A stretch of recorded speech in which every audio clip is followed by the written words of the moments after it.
Okay, anyway, this is female guest number 5. Female guest number 5, making sure that she's able to disable the webcam function. So we are actually no, because oh, what's her name? Now I remember my guests very distinctly. However, names I'm not so good with. Plus, I feel like she had a name that was real, like some. She was the Greek lady, lady. Oh, what was it? Okay, fuck this. Oh yeah, Marisa. Oh, I'm just an idiot. It just has a Y where I'd like expect an I, and so for me, I think it's like the hardest name to say in the world.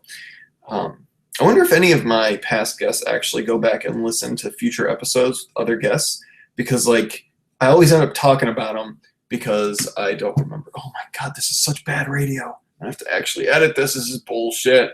Why did I start this podcast? Hello.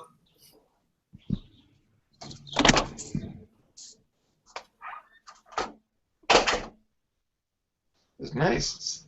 Ellen? Hello? Hey, what's up? Hey, I'm so sorry I got the time zone all mixed up. It's the time phone? That's like, yeah. That sounds like you traveled through time to be here, but that's okay. So that's actually works out just fine, because I had another guest from 10 to 11, but he disappeared. So, oh well, that's all good. Worked out just fine. But yeah, so how are you doing?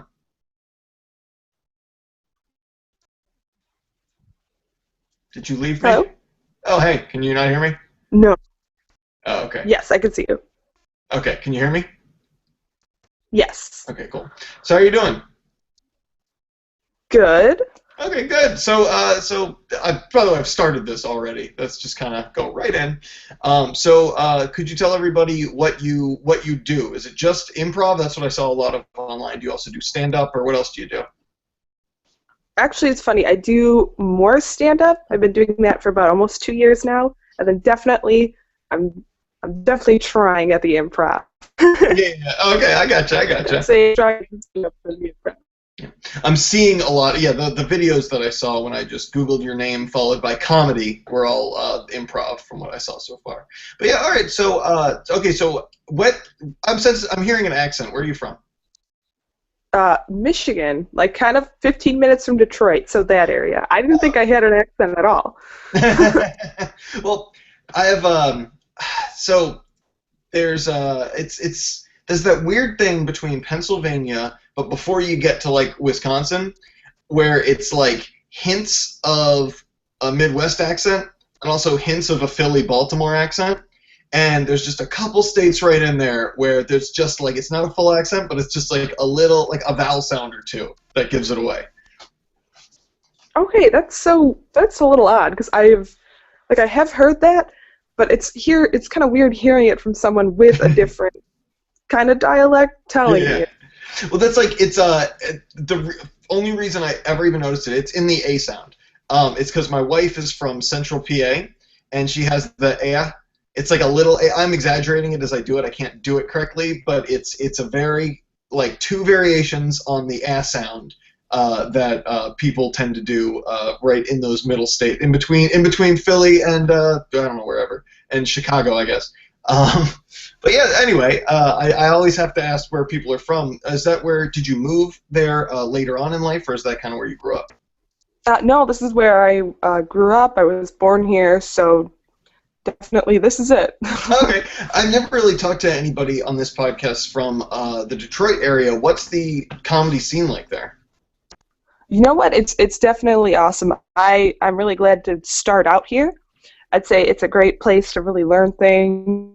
You know, you can make mistakes, and you know you're still kind of under the radar. A lot of supportive people, and a lot of awesome people who really go on to do a lot of great things. And we also, I live in Royal Oak, which is also home to Mark Ridley's Comedy Castle, which is, you know, continuously voted like one of the best comedy clubs in the Midwest. So it's really awesome to just, you know, if I'm not doing anything on the weekend, I could walk up there, see a show. I could see some great headliners. Like it's a lot of fun. Like I've seen, yeah, that's how I see some of my favorite comedians that I don't even, you know are my favorite yet. Like Kevin McPeak was definitely one.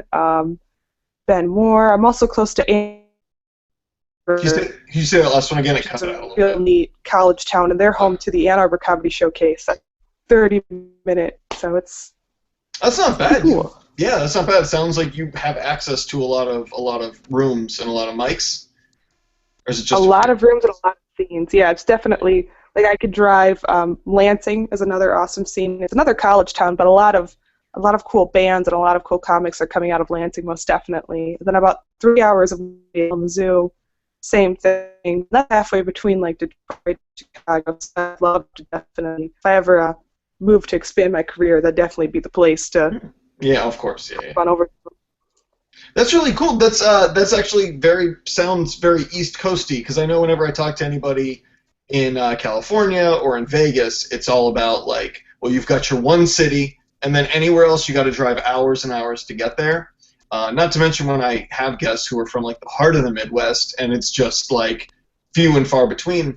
But with the East Coast, I've been in bands forever, and I know a lot of comics. Everybody's on the East Coast in certain like states are like, well, I can go 2 hours and I'm in New York, an hour and I'm in Philly, an hour and I'm in Baltimore. Like there are all these like central locations where you can really hit up a lot of different scenes. And it sounds like in your area you have that kind of in spades as well, thanks to college towns. Oh, definitely, yeah. A lot of cool things coming out of the college towns. So how often do you go up now? I definitely am trying to go up twice a week just to try out new stuff, just to kind of really just work on that solid 5 minutes that you could take over to like a showcase. Like I got lucky this weekend, and I had 2 weekend shows. I did a really nice showcase in front of about 50-ish people with a 10-minute set, and then I hosted an improv show the next day. So I mean, it was definitely a lot of fun, and I made I don't know $25, which is totally fine because that Hey, after 2 years, that's just fine. That is just yeah, it gives fine. me the gas money to drive out to these places. So If you're breaking even, trust. I mean, I've had to drive vans and load so much equipment to and from. The idea of just showing up at a place and getting $25 and just like, holy shit, that's amazing. right, and I have a lot of respect for bands because that's like a group collective. Like with stand up, Everybody gets $5. like I don't want to easier, but yes, if I could just, contact a book of my own, drive out there, know that I'm good at what that's like. Yeah, I know. I remember thinking like, there's so little, money in entertainment at a lot of levels, especially in music now. But then the idea of being in like a band with 5 people, and you're like, well, that's all. You only get 20% of the nothing that's there. So yeah, comedy's looking pretty good right now. No, yeah, most definitely. Sure, But that's why I'm Mhm. sorry about that. I keep interrupting you. I don't mean No, to. no, it's all no. We're all good. Just plow through. I will always stop in that situation. Well, I just laugh. I'm in my head. I'm laughing at the idea of like a 15-person improv troupe having to split $75 after a night. It's like maybe improv's a little rougher, but it's like the Wu-Tang Clan trying to split up their money. I've never had that issue with improv yet because I have Because no improv, one's like been I paid. said, it's the troupe I'm in is only me and another girl, so it's a two man group. But then I also have another one where it's me and the other guys. So, but we have yet to get paid. It's mostly just for like the contest that'll pop up. People Yeah. will throw a troupe together, do the contest, and what's nice about the improv scene is that like stand up, there are a lot of like places popping up now where people are like, hey, I want more places to perform. It used to just be, the two improv theaters would have like a guest night with like a jam, but now it's awesome. So many places are just popping up where, local troops can have like a 30-minute guest spot. There's a house team that performs, and then there's like a jam where anyone can play afterwards. So I like how you call it jamming. That's great. with jamming, yeah, I guess that's what they call it, like just where, there's a bunch of games going on and they call people up on stage for a list who sign up, and then anyone can do it. But it's definitely a lot of fun. What got you? Okay, so I'm clear. You did stand up before improv, I or started what's? them both at the same time right out of high school. Oh, okay. So are you just like 20? Yes. Oh, okay. All right. Nice. That's cool. And do you do college? Do you work at all, or how much of your career right now is based in performing? Um, it's a little embarrassing. I currently just got fired from a job after 2 days of employment. I'm just not cut out for customer service. So I was hired as a waitress, and I couldn't keep up with it. And they Was yeah, most definitely after two I, days they were like, you know what, you're not working out, punch out, go home. was that Uh, because so when you say couldn't keep up with it because in customer service, was that because you retreated inwards or you exploded outwards? I don't I don't really know. I just think You I'm yell at someone. not really. It's funny because like I want to, I'm in stand up and improv where you want to, connect with people, but you don't necessarily have to talk to them. I think talking to people is where it's downhill. You want it to be kind of one way is really where it Right. is. You want it Oh to, yeah, yeah, 'cause, yeah. I don't know. Was People can this, be so demanding when they're in that customer environment. yeah. No, no, I ordered jokes. I ordered jokes with my fries. Go back and get me jokes. Right. It's just. But then as for school, I'm doing the community college thing for now. In the fall, definitely, maybe in the winter, try to find myself a 4-year school. It's kind of nice that I was so bummed about not going off to a 4-year school right out of high school, but that really gave me more time to focus on this, and now this is actually it takes up a lot of my time, but it's definitely it's going places. I would say it's definitely I've definitely improved since I first started, and it's definitely nice to be in a community of people who, they're great people, and we all kind of have the same goals in mind, and it's a lot of fun. That's nice to connect. I always find that, or actually, you know what? I was about to start talking out of my ass, which I'll do plenty. But like with it's interesting to have you talking about improv because I primarily talk to musicians or stand-ups, and in the comedy world, it's almost all stand-ups that I talk to. But you have firsthand experience in both. How would you differentiate between the scenes? Do you feel that I'm just assuming that I feel like an improv community would be a lot more cohesive in a lot of different ways, not only because you have to perform with each other, but because you're doing something that, I mean, let's be honest, is less the norm than stand-up in the comedy. I mean, to a layman, to somebody watching from the outside in, everybody knows what a stand-up is, but they don't see like what we know as improv as often as stand-up, but also because I mean, from a networking standpoint, it feels like or not just troops, but an improv community is a lot more willing to work and help each other out than a stand-up community. Would you say that's the case in the scenes that you've seen, or are you experiencing something different? I would definitely say that they're both the people that are, they're there when you need them. Like in the stand-up community, if you want to throw on a showcase, you post something in there's like a Michigan Comics Network on Facebook, post something there, then, people come to your aid to fill spots on your showcase list. And then with improv, yeah, I definitely say, just as supportive. There's not a lot of crossover between the two Okay. communities, a little bit, but people who tend to favor improv stick with improv. People who favor stand-up tend to stand-up. The supportiveness in the improv community, yes, I would say it's. Hi, Dad. The door. Oh, go ahead. Sorry. Oh, I'll get out of my way. Sorry. That was my dad walking in the room. But Yeah. I would say with the improv community, people are definitely. Yeah, I mean, I had a hard time getting a troupe together, though, because a lot of people were already in troupes that they wanted to focus on. So that's where I kind of came. Like it's. I would say, yeah, it's a little bit difficult because I'd say it's probably like starting a band. Like first you got to find the people who are interested, then you kind of got to find the people who play, like the style. Your style, yep, yeah. Like maybe I could compare that to like instruments. I'm so lost when it comes to bands. I have so much respect for bands because Well, that's crazy because what you just said makes perfect sense because you have to find people who play in your style. I do want to know what it's like for you to live in a bird sanctuary.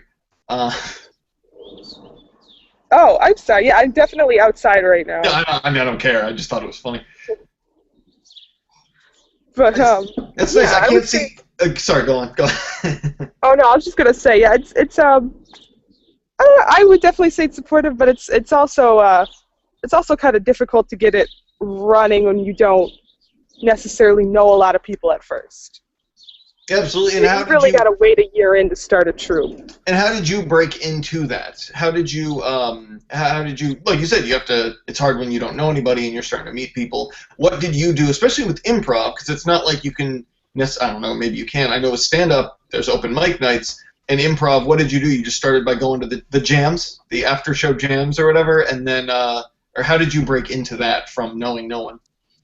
Because I knew I wanted to do improv since 8th grade, because me and another girl, we made, like a friend of me and mine, we made a pact about one of us making it to SNL first.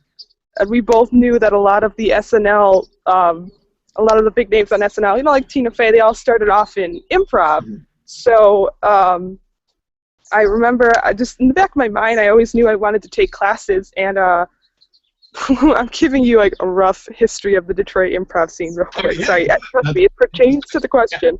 But when Second City Detroit closed, another improv theater in Ann Arbor closed around the same time, and this is actually about the time I was in 8th grade. And the Second City Detroit people got together, and they founded a place called Go Comedy. And, it's in the next city over to me, so it's only about 10 minutes away, and I would drive by it all the time thinking, okay, like, this is an improv theater, how do I get involved? Like, should I take classes? And, like, there really wasn't much of a teen program while I was in high school, so I was like, I might as well, wait till I'm out of high school, wait till you're 18, take classes that way. So that's how I got started. I started taking classes there, and then another theater, which is actually in Detroit, called the Planet Ant, which also does like a different style of improv, but they've been around for years and years and years, like 2 decades now. So I started taking classes at both those places, and that's really how you get started in improv. You kind of take like a year of classes, go through that theater's program, then you're going to meet other people that way, then you go out to the jams on another night, and then from there you connect with people and make troops, and hopefully people don't flake on you and they stick with the troop, but it's a lot of fun. So are there a lot of problems with flakes, troop flakes? Well, I would say like not I haven't really run into yet, but it's real easy to just say, hey, we're getting a troop together. Yeah. All right, let's practice this day. Oh, can't practice that day. Oh, next week? Yeah, sure. Then it's kind of one of those things where you never really get around to it. But I've seen so many just like I said, I'm more in the stand-up than I am the improv, so it's real easy to fall into that trap because I have in the past. But I've seen so many troops just really just completely dedicated and just like they're doing really cool things now. Like the show I did last night, there was a Herald troupe that performed, which I don't know if you're familiar with improv at all, but that's a very difficult form of long-form improv to really, could you describe tackle. It?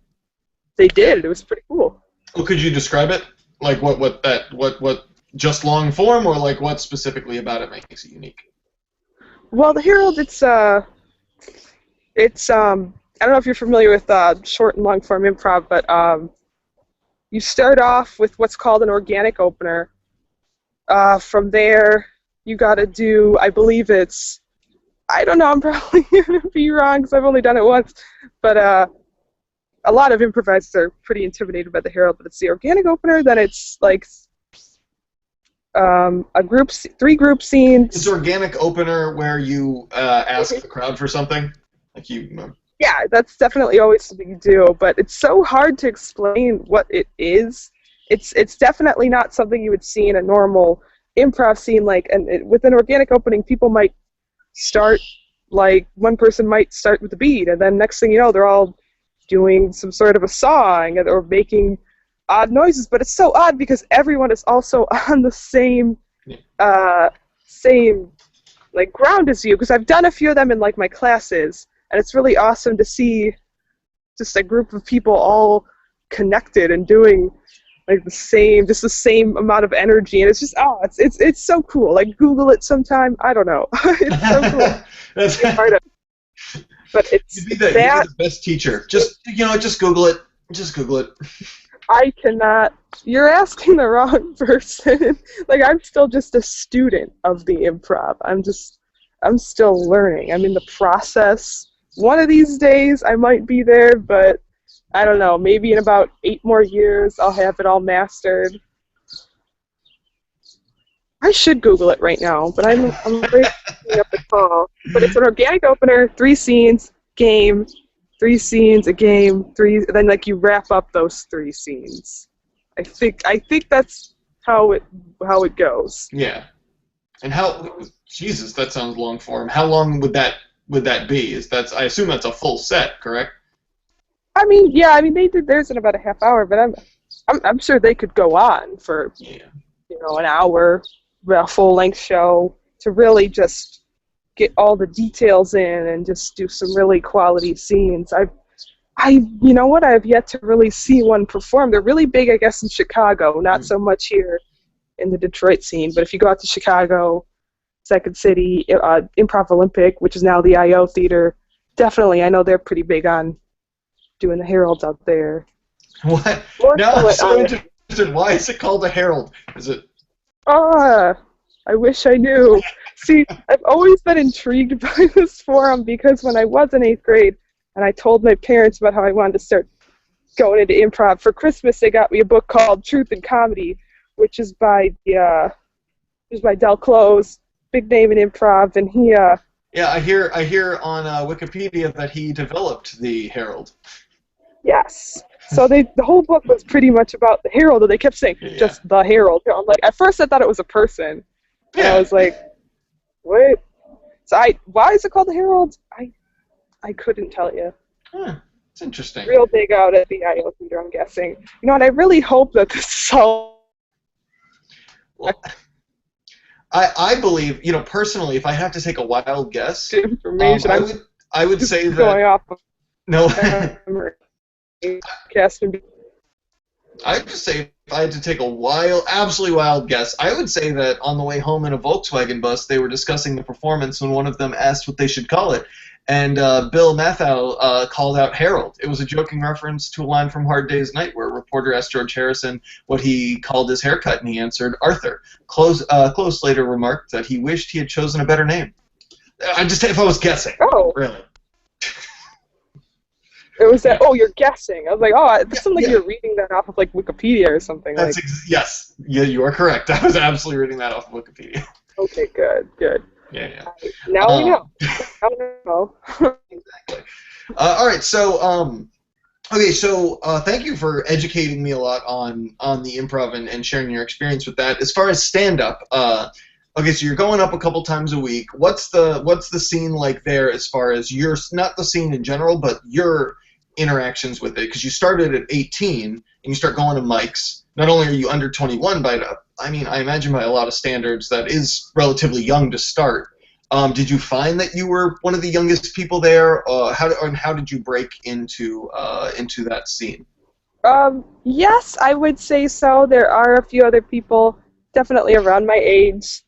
Not as many. A lot of people do get started in late or.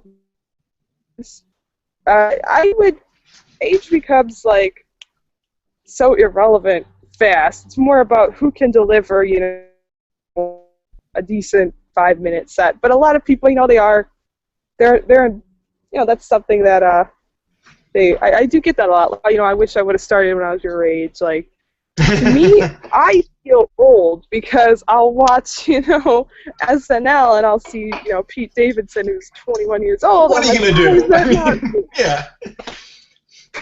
Well, and not just Pete Davidson. At the same time, I have to keep telling myself. To me, it's something stupid to like freak out about because it's like that's. Oh, keep going.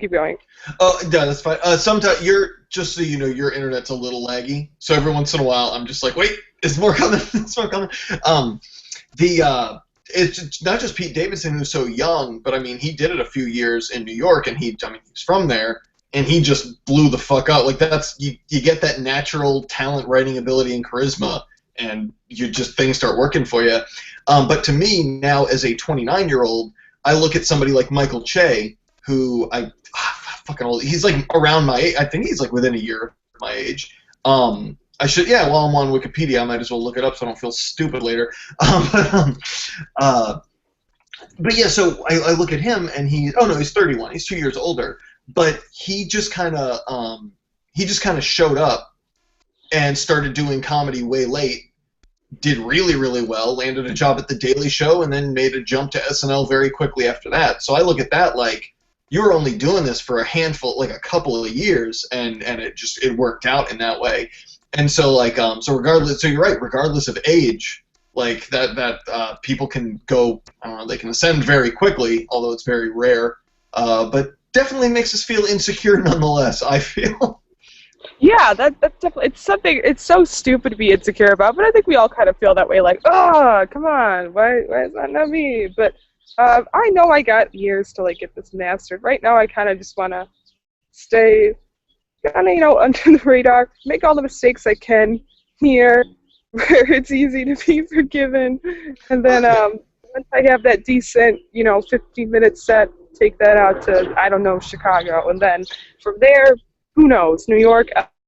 Yeah, and that's what I hear time and time again is do your thing for about 4 years or so, and then move to a bigger city. Like, it's just, you have to start over as far as your reputation in a lot of ways.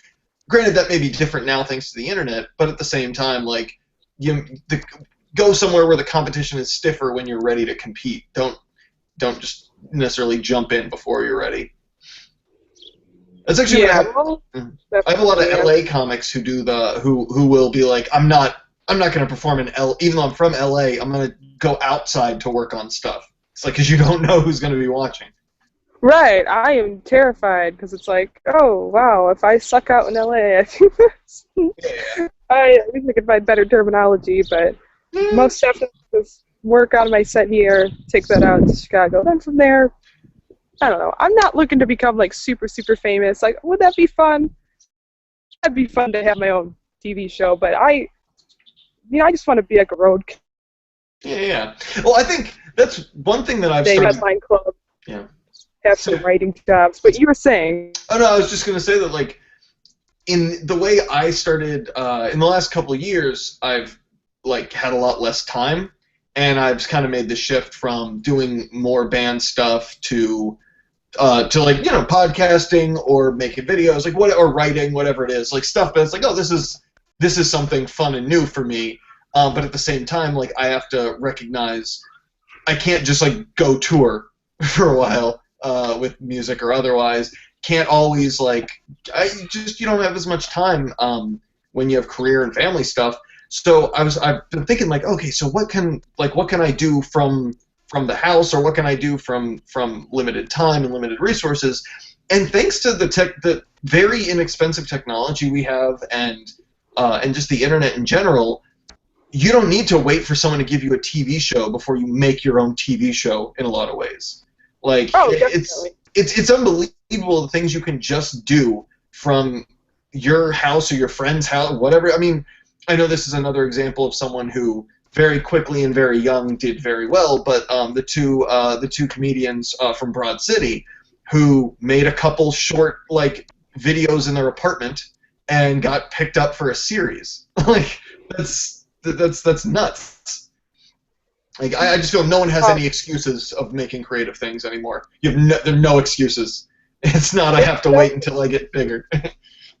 The thing is, that's another thing where it's just, it's so, I would say it's difficult, finding the people who want to do this with you, finding people who want to edit your videos, finding the time, like, once a week, crank out new stuff. Like, I think it's, I don't know, some people see just a short, 3-minute YouTube video, but to me, I'm like, there's probably a lot of work. Oh, there's absolutely a shit ton of work. That video, and commitment, finding the right team of people who want to do it with you.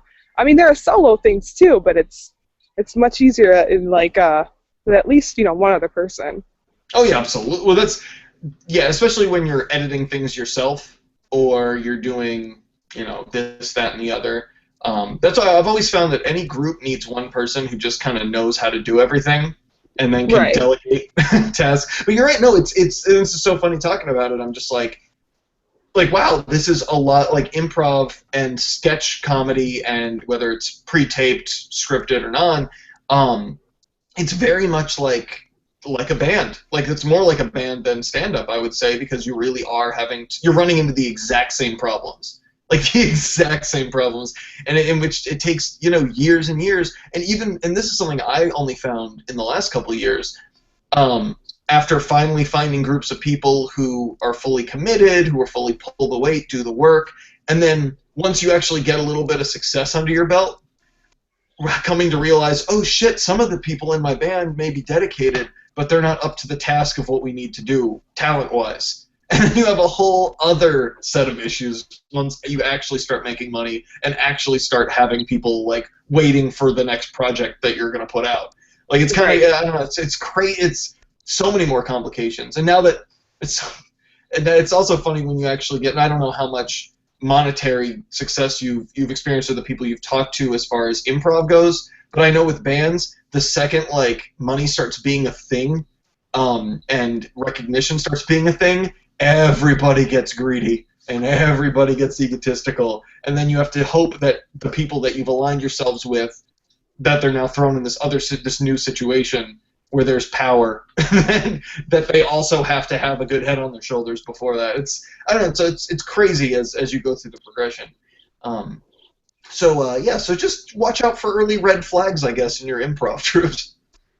I don't know. I've always wanted to get a band together, though. That's one thing I've always wanted to do. I'm actually trying just to get like a summer band going, a summer ska band. Nice. Maybe like one garage show. This a friend of mine who and then break up by August. Well, yeah, that's just like any ska band. You get a summer and then you're dead. Ska's my favorite fucking music in the world. What's your favorite ska band? Mustard Plug, probably. You like awesome. What's your favorite record? And then I don't know. I like Pray for Mojo. That's a pretty good one. Really? Oh, that's good, solid reference. Away from Here is probably, or Away from Here, not Walk. That's probably my favorite song off that album. God, that fucking record is so good. For me, it was always. No, sorry. What's up? Do you know the band Pain? I know, not the metal band Pain, but the weird kind of weird.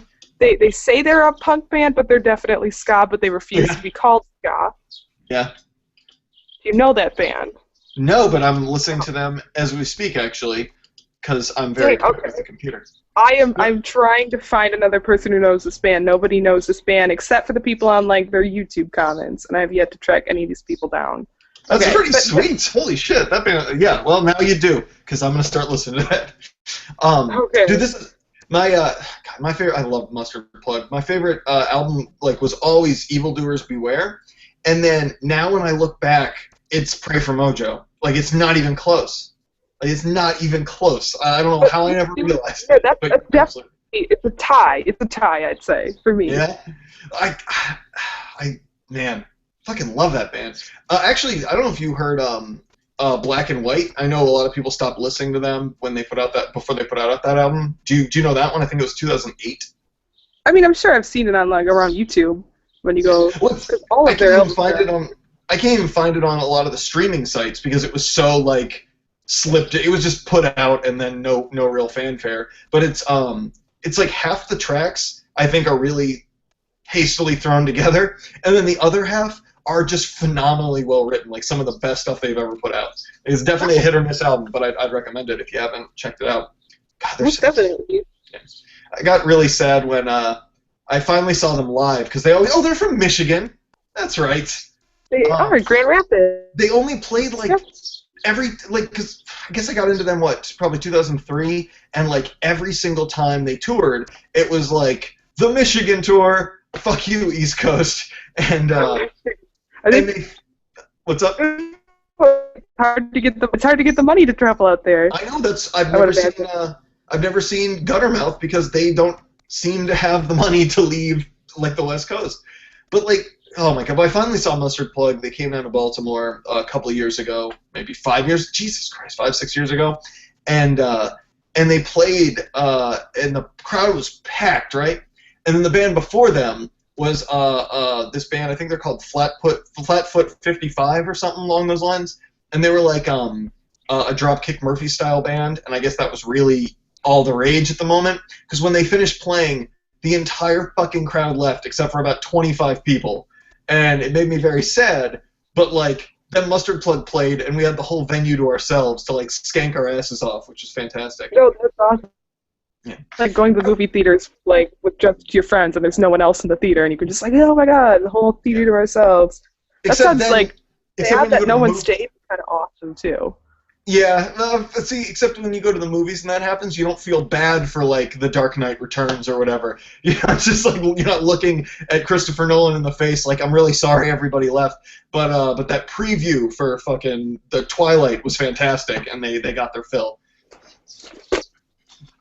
No, but that's said that no one stayed, but at the same time, like, it's like, oh, it's kind of fun, though. You get that intimate experience. It was, yeah, it was really fucking cool. God, that band is so good. That's one of the few ska bands who, like, even though every ska band like shuffles their like horn section, they've never really had a bad horn section.